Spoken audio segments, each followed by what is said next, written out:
Bonjour à toutes et à tous, bienvenue sur MacPlus. Bonjour Marine. Bonjour Jean-François, bonjour à tous. Alors on est devant la piscine Liberté, mais pourquoi Marine?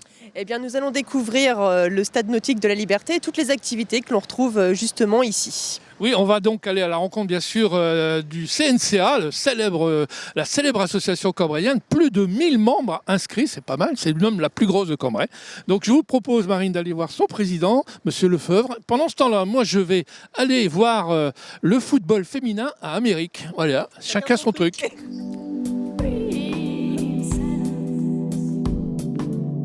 Eh bien nous voici maintenant au cœur du centre nautique de la Liberté. Alors nous allons parler du CNCA qui est donc l'association principale ici, le club des nageurs cambrésiens. Alors Philippe Lefebvre, bonjour. Bonjour. Alors tout d'abord, est-ce que vous pourriez nous expliquer, nous parler de cette association qui est le centre des nageurs cambrésiens? Alors, le CNCA est composé de 17 sections qui démarrent de la section Petit Dauphin à partir de 5 ans jusque la section maître 25 ans et plus. Par la suite, nous avons donc des sections loisirs comme l'aquagym, l'aquabike, l'aquastep et notre nouvelle section aquatraining qui est composée de deux sections, le step et le vélo elliptique. Après, nous avons nos sections sportives qui est composée du sauvetage et de notre nouvelle aussi section, la section handisport, surtout sur le handicap physique. Et nous avons aussi donc 4 sections phares du CNCA qui sont la section natation-course, la section maître, la section natation synchronisée et la section water-polo. Tout ça encadré donc par 25 intervenants et qui, en référence par rapport à la saison à l'époque 2006, représentait 500 adhérents et qui à l'heure d'aujourd'hui, de la saison 2014-2015, représente plus de 1400 adhérents. D'accord, donc c'est quand même l'une des plus grosses associations de la ville finalement. Voilà, tout à fait, exactement. Donc en tout cas, on voit vraiment qu'il y a de quoi faire, qu'il y a aussi du monde qui travaille ici. Oui, tout à fait, exactement. Plus de 25 intervenants, ici en section sportive, plus de 350 licenciés. C'est vrai que c'est quand même une association très importante. Et on voit que ça s'entraîne en tout cas juste derrière nous. Et justement, nous allons retrouver peut-être et sûrement une étoile montante du club ici. Exactement. Nous allons partir à sa rencontre et vous la faire découvrir tout de suite. Voilà, tout à fait. Nous allons rencontrer donc l'entraîneur principal, M. Rodolphe Lesage, avec sa grande pousse au CNCA, Mlle Gomblin-Célia. Eh bien, allons-y.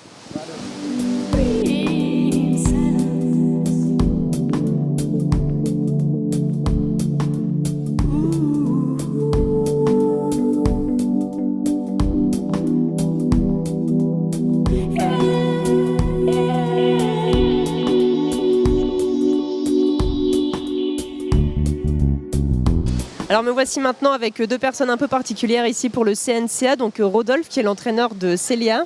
Alors Célia qui a un niveau élevé, enfin qui a un très bon niveau en tout cas ici et qui fait la fierté aussi du CNCA. Alors Rodolphe, vous êtes son entraîneur, donc parlez-nous un petit peu de Célia. C'est votre élève? C'est très simple, Célia fait partie des meilleurs de sa catégorie d'âge. Donc voilà, l'année dernière elle a fini vice-championne de France sur 50 et 100 brasses.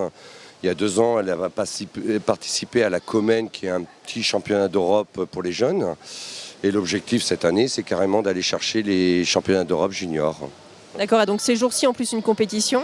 Oui, on est au championnat de France Petit Bassin. Et donc l'objectif est de participer, enfin d'être dans les meilleures françaises, toutes catégories. Et on va aller chercher des finales, finale B éventuellement, et voir si on peut aller une finale A. Alors Célia, quel âge as-tu? J'ai 14 ans. 14 ans, et donc depuis quand est-ce que tu as commencé la natation? J'ai commencé à 8 ans, donc ça fait environ 6 ans. Et depuis quand est-ce que tu nages ici à Cambrai? 3 ans. Et donc ton niveau est quand même assez exceptionnel depuis 3 ans. Comment est-ce que tu expliques ça? J'imagine que c'est une fierté quand même, un beau sentiment. Oui, un peu, oui. Et donc justement, Célia vient de nous le dire, elle nage depuis 3 ans ici à Cambrai. C'est quand même un très bon niveau pour en arriver là au bout de 3 ans. Oui, Célia a commencé la natation jeune, elle a fait de la natation synchronisée à Cambrai, elle est partie après pour des raisons personnelles à Saint-Quentin. Et elle est revenue il y a 3 ans et sur la première année, ça a marché, quoi. Donc voilà, elle a pris conscience de son potentiel, de ses objectifs. Et puis maintenant, chaque année, on essaye de monter de plus en plus haut pour lui donner des bons bagages pour aller vers le haut niveau. Très bien, eh bien, bonne chance à vous deux en tout cas pour les championnats et puis bonne continuation pour la suite. Merci. Merci beaucoup, bonne journée. On marque une pause, on se retrouve à la piscine dans quelques instants, mais tout de suite on retrouve Jean-François qui continue avec du sport, mais du football féminin. C'est normal, et puis voilà, donc c'était chaud, on a droit à 14 joueuses, donc forcément il y aura peut-être des déçus, mais c'est pas une raison pour se décourager, continuer à travailler. Notre tour reviendra, hein. Le championnat va être long, mine de rien, parce qu'au début on pensait qu'il y a encore la Coupe de France, le championnat, il y aura la Coupe de la Ligue. Dans le Nord, il n'y a pas énormément d'équipes engagées en Coupe de France. Donc on a commencé au 3e tour. Quand les garçons sont au 3e tour, nous on a engagé notre Coupe de France. On est allé jouer à Gondecourt, qui joue en première division. Donc on allait dans l'inconnu, on ne savait pas ce que ça donnait en face. Et au final, on a gagné 3-1. Donc c'était parfait. Hein, et on attendait le tour suivant avec impatience. Hein. Le dernier match, c'était contre Villeneuve d'Ascq. Alors là, c'était autre chose. Hein. C'était carrément une équipe de promotion honneur qui était première, invaincue depuis 7 matchs, enfin depuis le début de championnat, quoi. Et on a joué le match à fond. Hein. Et après, l'entraînement paye, hein, donc on a gagné 2-1 et puis c'était beau, quoi. Donc est-ce que ce serait bien de retomber contre une PH, voire une DH, et essayer de passer un nouveau tour ou alors taper une D2 et s'arrêter là, mais en sortant la tête haute. Donc c'est le destin fera les choses, et puis voilà. Hein. Les années se suivent et se ressemblent pas. Hein. C'est vrai que les années précédentes, on n'était pas trop nombreux à l'entraînement, manque de sérieux, hein, faut le dire. Et cette année, depuis le début, en moyenne, franchement, on tourne à entre 15 et 20 filles, donc c'est parfait. Hein, on a 26 filles à l'entraînement. Le but numéro 1 de cette saison, c'est comme c'est une équipe en reconstruction, il y a eu plein de recrues qui sont venues d'un peu partout. Le but, c'est vraiment le championnat. Donc on a recommencé en 2e division, division la plus basse. Et le but, c'est vraiment de monter, gravir les échelons, et pourquoi pas, dans 2 ans, jouer en promotion honneur. On se retrouve toujours au Stade Nautique Liberté, alors dans un autre endroit cette fois, un peu plus détente, hein, n'est-ce pas Christophe ? Tout à fait, oui. Alors nous l'évoquions tout à l'heure avec le président, il y a vraiment beaucoup d'activités ici en ce qui concerne la natation, dont notamment du sport et du water polo, dont vous êtes responsable de section. Oui, tout à fait. J'ai pris cette responsabilité depuis le mois de septembre. Donc je chapeaute toute la section water polo qui va de l'aquaball 6, 7, 8, 9 ans aux seniors, donc âgés de plus de 20 ans. Et puis aussi une section féminine assez récente, c'est ça ? Oui, alors tout à fait. Après avoir organisé la Coupe de la Ligue féminine l'année dernière, on a émis l'idée de créer une équipe féminine de water polo. Alors il y a déjà des filles qui peuvent jouer avec les garçons dans les catégories inférieures, on va dire, les 13 ans, les 15 ans. Mais il n'y avait pas d'équipe féminine au sein du CNCA pour les filles seniors, on va dire. Donc on a lancé ça cette année. On a déjà une dizaine de filles qui sont intéressées. On est en train de faire progresser l'équipe puisque tous les niveaux sont présents. Et on va voir un peu ce que ça va donner tout au long de la saison. Et donc le water polo à Cambrai qui marche plutôt pas mal. En tout cas, combien d'adhérents est-ce que vous avez rien que pour cette spécialité ? Alors à l'heure actuelle, on a une 60aine d'adhérents qui vont du plus jeune qui a 6 ans ou 7 ans au plus ancien, une 50aine d'années même.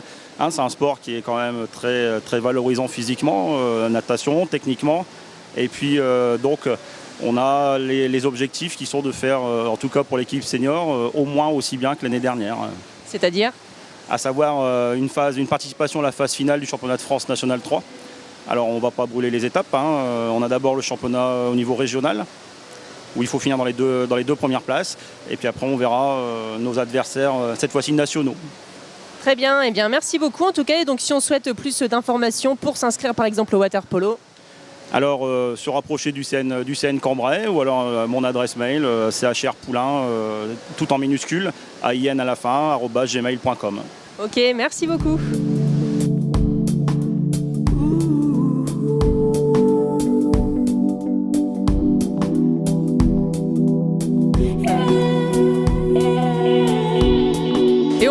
ce mag ici où nous avons d'ailleurs une vue assez sympa du stade nautique avec Laurent qui est président adjoint. Oui, bonjour. Alors pour conclure, il y a quand même un événement à noter avant cette fin d'année ici. Oui, tout à fait. La fédération nous a confié l'organisation des championnats de France N2 les 18, 19 et 20 décembre qui va nous permettre en fait d'accueillir 450 nageurs et nageuses répartis sur 9 départements et c'est une des compétitions majeures qui est inscrite au calendrier fédéral de la compétition. Donc on est satisfait puisque depuis 2009 où nous avions organisé les championnats de France des maîtres, on n'avait pas pu obtenir et organiser une compétition de cette importance. Et donc pour les Cambrésiens qui seraient intéressés pour venir voir ces compétitions? Oui, le bassin en fait est ouvert, il y a possibilité d'accéder au gradin gratuitement et ça permettra effectivement aux Cambrésiens et Cambrésiennes de découvrir ce qu'est la natation course de haut niveau. Ok, très bien, je vous remercie et puis en tout cas j'espère que ça vous a permis de découvrir vraiment le CNCA et puis on se retrouve la semaine prochaine. En attendant, c'est l'agenda de la semaine. Je vais être gentille, je ne vous pousse pas. D'accord, merci. Dans l'agenda de la semaine, une tragédie, Les Cavaliers, un spectacle coup de cœur ou l'histoire d'un long voyage initiatique et périlleux à travers l'Afghanistan. Rendez-vous au théâtre de Cambrai le samedi 28 novembre à 20h30. Les prix littéraires lycéens en toutes lettres ont été attribués cette semaine et remis à leurs auteurs. Mac Plus est allé à la rencontre des jeunes critiques littéraires de Saint-Luc et Paul Duet. Je m'appelle Marine, je suis en première L. Je vais vous présenter le livre Le diable sorti de la salle de bain, écrit par Sophie Divry dans le courant de cette année 2015. C'est un livre qui est hors du commun justement pour son originalité, il casse les codes. Sophie Divry raconte l'histoire d'une jeune chômeuse, d'une histoire banale, qui est banale, qui a une femme qui a des soucis d'argent, pour passer dans quelque chose de vraiment hors du commun, cocasse, pourrait-on dire même, pour marquer, pour changer les codes. Son originalité fait la force et le charme du roman. Alors, je m'appelle Maëlie, donc je suis en première L aussi. Et moi, le livre que j'ai choisi, c'est L'illusion délirante d'être aimé de Florence Mabille. Donc j'ai choisi ce livre-là, particulièrement par sa visée psychologique surtout. C'est un livre poignant qui conte l'histoire d'une dame. Donc, je vous laisserai découvrir le prénom plus tard, qui donc va se rendre compte que sa collègue de travail est un peu trop entichée d'elle, et donc tout ça va partir, va débattre sur donc le syndrome de Clérambault, et ça va donc être vraiment le point central de l'histoire, et on va voir à quel point ce syndrome peut à la fois détruire la vie de celui qui en est affecté et celui qui l'affecte. Nombreuses personnes avaient des avis différents sur les points de vue au niveau des romans, donc oui, ça a causé beaucoup de débats. Je pense que malgré le fait qu'on ait tous des points de vue différents sur les livres, qu'on ait chacun nos petites préférences, on avait vraiment un but précis, c'était que ça se passe bien, qu'on puisse recevoir l'auteur, qu'on passe un moment convivial et de partage. Florence Noiville, je suis romancière, écrivain et aussi journaliste au Monde. Et voilà, je suis venue à Cambrai pour recevoir ce prix lycéen en toutes lettres qui me fait un énorme plaisir et auquel j'attache beaucoup d'importance. D'abord, le fait que privé et public puissent s'entendre et travailler ensemble dans notre pays, c'est formidable. Je suis pour l'ouverture, pour les mains tendues, pour les ponts qu'on jette. Et puis alors, quand c'est pour la bonne cause, j'allais dire, c'est-à-dire la cause de la littérature, c'est encore mieux. Quand je dis littérature, d'ailleurs, pour moi, c'est le livre, bien sûr, mais on parlait de cinéma tout à l'heure. C'est la création au sens large. C'est ouvrir son imaginaire à celui de l'autre, et c'est vraiment entamer un vrai dialogue au-delà de tous les clivages. Et je pense que c'est une problématique extrêmement actuelle. Donc j'ai envie de dire à ces lycéens, continuez, parce que vous apprendrez dans le livre quelque chose qui ne vous sera pas immédiatement transmis par la vie, c'est-à-dire quelque chose, et encore moins bien sûr par la télévision ou Internet, c'est-à-dire quelque chose de silencieux, d'approfondi, qui vous apprend à rentrer dans vous-même et à voir la complexité du monde. L'abbaye de Vaucelles brille à nouveau de mille feux pour les traditionnels week-ends de Noël. Le premier a lieu donc ce week-end et le prochain les 4, 5 et 6 décembre sur le thème cette année du Portugal. Nombreux stands, décorations magnifiques et animations bien sûr autour de Noël. Pensez dès aujourd'hui à réserver votre mercredi 2 décembre pour une journée d'information sur le thème des astuces au quotidien pour mieux vivre le handicap à Cambrai, organisé par le service de la ville Handimom. Rendez-vous au marché couvert de 13h à 17h. 5 ateliers autour des 5 sens ouverts aux enfants avec ou sans handicap.